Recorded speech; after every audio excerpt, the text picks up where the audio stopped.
Hello guys, আজকে চলে আসলাম। দেখো আমরা ধুবুলিয়ার মধ্যে পড়ে যাই দুর্গা আশ্রম, মা দুর্গা আশ্রমে যাওয়ার উদ্দেশ্য করে বাড়ি থেকে বেরিয়ে গেছি। অনেকটা দূরের পথ, বুঝতেই পারছো, কৃষ্ণনগর ক্রস করে তারপরে মা দুর্গা আশ্রমে পৌঁছাতে হবে আমাদের। গাড়ি চলছে একভাবে, তো ছোটোর ওপরে ভিডিওটা করছি।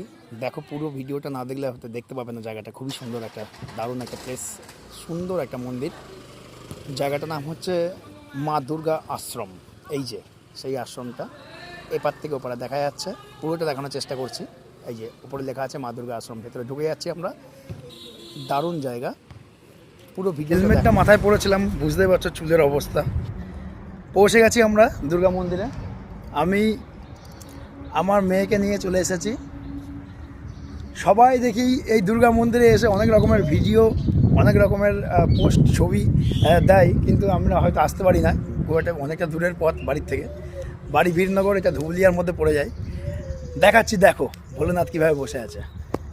এই দেখো ভোলেনাথ, ভোলেনাথ ভোলেনাথ বসে আছে।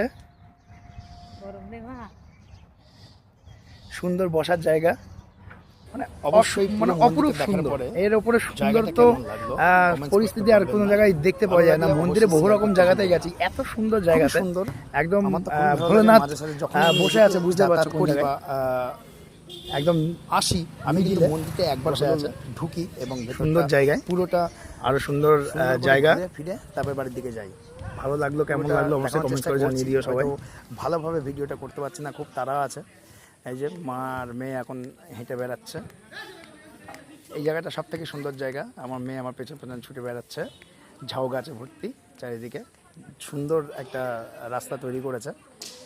এটা ফুল বাগান বলতে পারো। খুব সুন্দর জায়গাটা, হেবি সুন্দর। যারা যারা আসনি অবশ্যই একবার এসে ঘুরে যেও যদি সময় পাও। দারুণ জায়গা, দারুণ প্লেস। আমার তো